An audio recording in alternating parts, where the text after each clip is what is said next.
December 19th, 2016, the year of our Lord, a day that will live in infamy.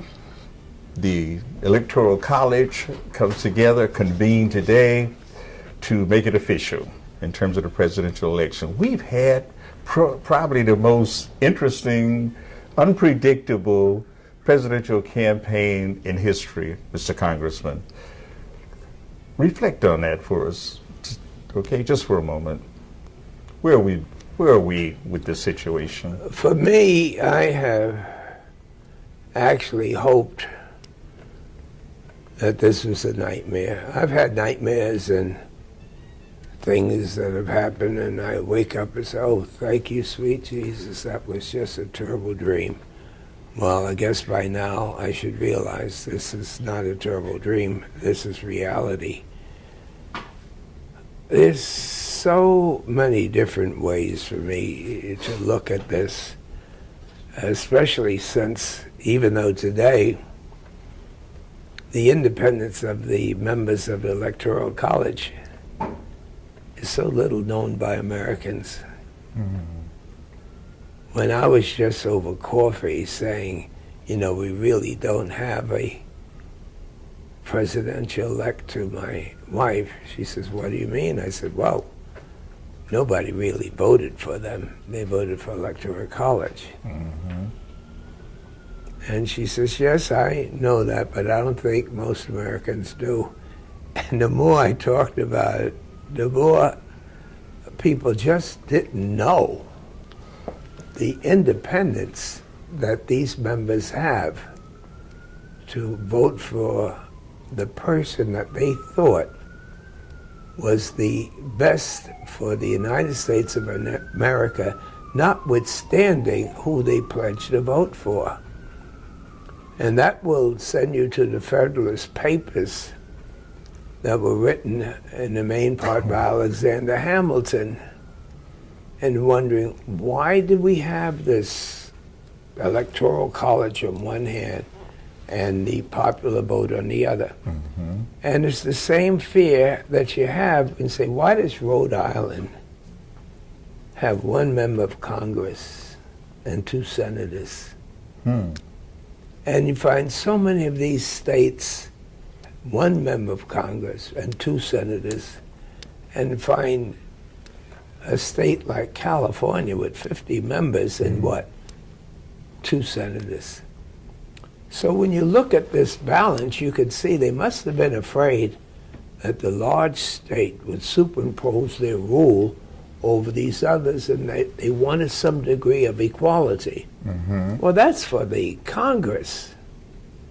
But when you find out that the number of Electoral College members are based on the number of members of Congress, then that same advantage that you see in having 2 senators and little or no population applies to actually the selection of a president. Mm-hmm. So that 3 times Alexander Hamilton says, for fear that a demagogue might be able to overwhelm the minds of the voters, right. We will, and the politicians, we will intercede and have this esteemed group be the final ones to say, yes, I know that you voted this way, but we are convinced that it's best for the United States. So it was really meant for someone who got the popular vote, that the Electoral College would tighten it up. But since there's no need for that, what has happened today is that if you wanted to run for Congress, you would first find out which states that you know you cannot win. Those red states, no way you can win.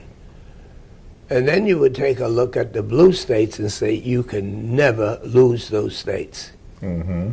So these are states, the majority of which you are not going to campaign in.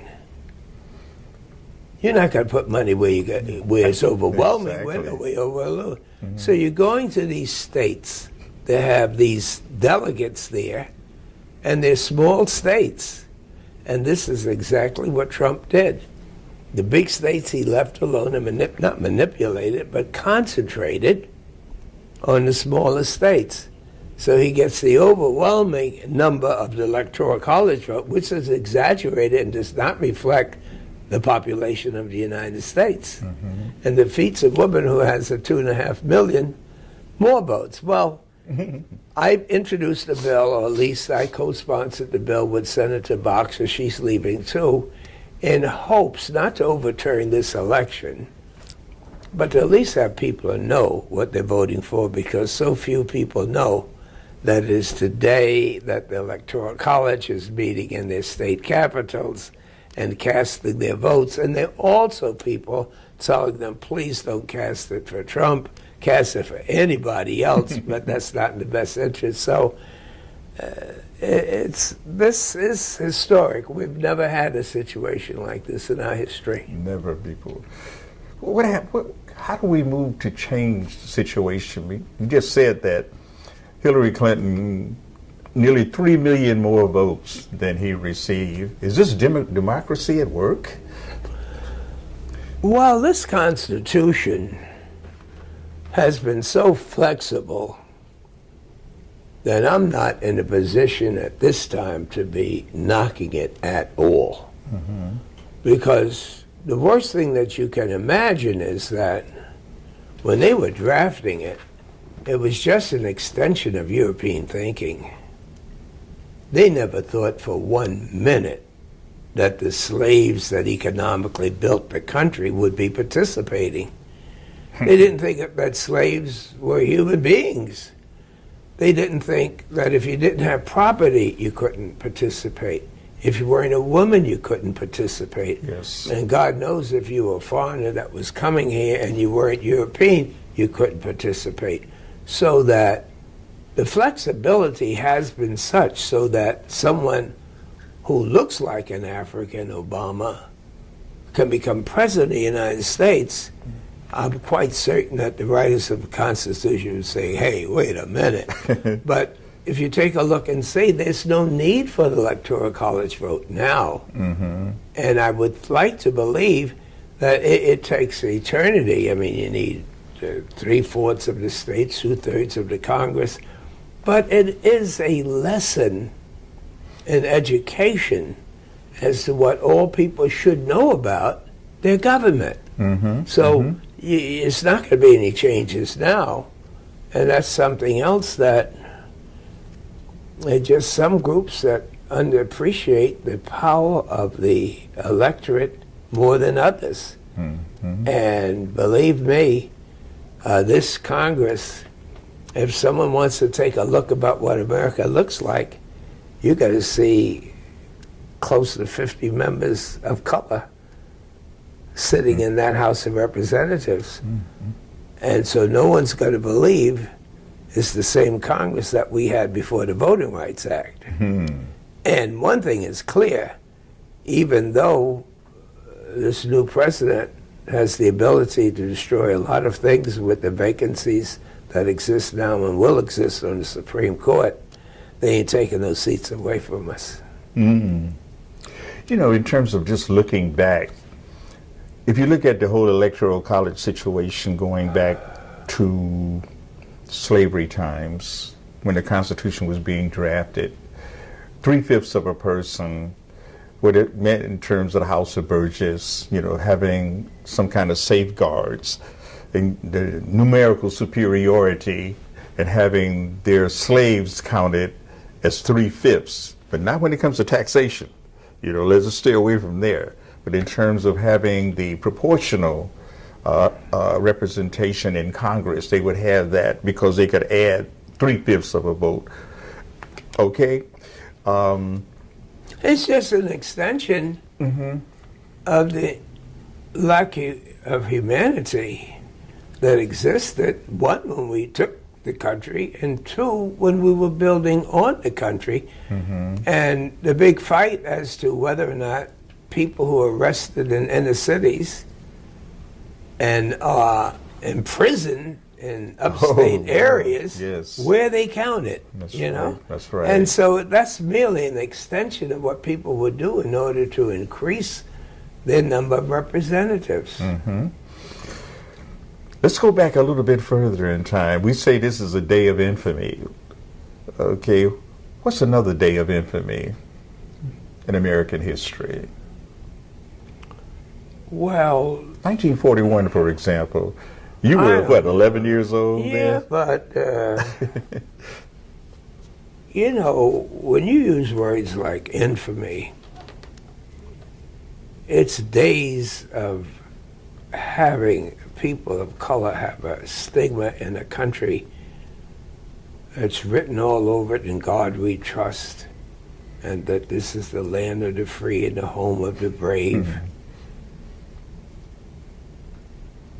And you talk about infamy. Infamy is that when you abuse people, treat them like animals, and just never say you're sorry, when you allow people who receive the benefits of this human labor that actually built the country, and I'm not talking about reparations, I'm talking about putting someone at a disadvantage because you have convinced good people to believe that because they're fair-skinned, that they have an advantage, and they do have an advantage over other people. I think infamy is when you're telling other countries what they should be doing, mm-hmm. and you don't have the political strength to say, hey, we did wrong, but this is compensated for because we are concentrating in any community that feels that they've been left out. Mm-hmm. We're building better schools.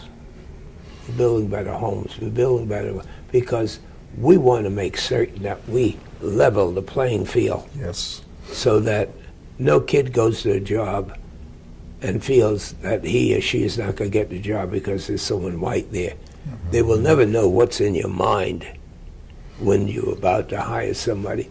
And I think the hypocrisy, it's just an extent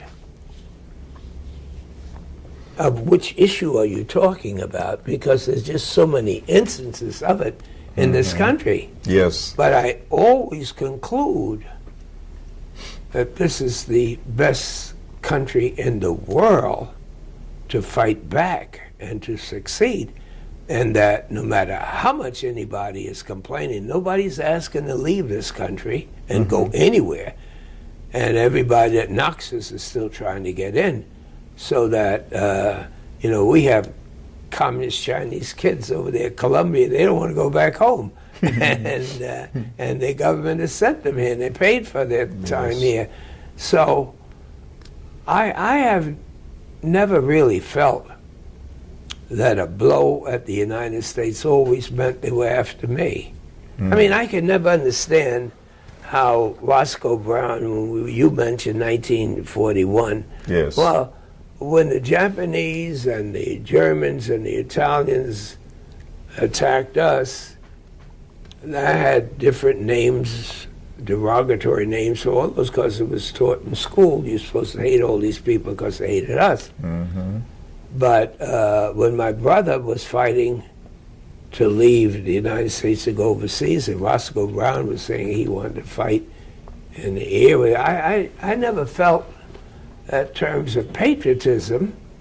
Maybe if I was older, I would have thought that life would be better without the Germans and the Japanese and Italians in charge. Mm-hmm. But I knew all the patriotic songs.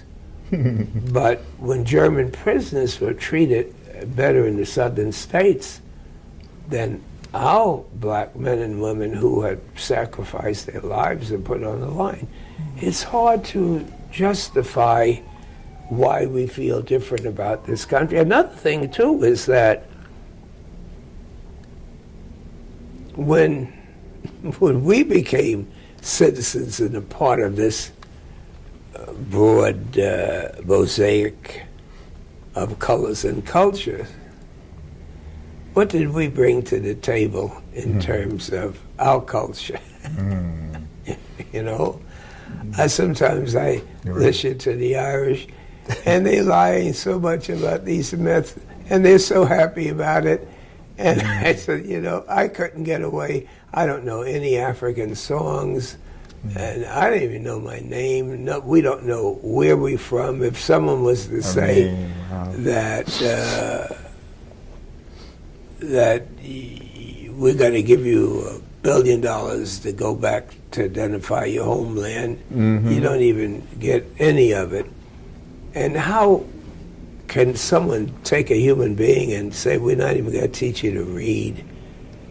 You know, so to sever that relationship, I think America has lost a lot in terms of not having that African influence. We're getting it now, but it hasn't just been European influence. Yes. We had the Latin influence, the Asian influence, and it comes from all over the world. And people who are fighting hard to move forward, it's what energizes our economy. And quite frankly, if you hold back any part of that economy, that means that you lessen their ability to contribute, but also you increase the burden of society to have to pay for the indiscretions that people who are poor and hungry have. So if you take a look at our jail system, how many people are more sick than others, how many social ills we have, how many schools that are not producing, how many people that are homeless, how many jobs are going because they're not qualified. These are not moral questions. These are costly economic questions. Exactly. And one of the ways that you can say that you're sorry is to say, I want to make America great. Yeah? And how do you make it great? You take a look and you see which communities are not producing at the rate that they should. And you want to make certain, and why aren't they? Yeah. And once you're convinced it's not genetic, then you go to work and improve it. And what schools, I mean, schools have taken a bum like me and now I'm getting a big time interview. What was it? Going back, finishing high school, going to college, going to law school. It makes a difference in terms of your ability to pay taxes or to have taxes take care of you. And to me, if only we could get our religious community to see that there's a vacuum in the way we operating our country and the world. Right. And since they deal with a higher authority, some on a regular basis, you'd like to believe that greed and prejudice and ignoring the sick and the disabled just ain't right. Like one of my Muslim brothers said, jail just don't make sense. Right.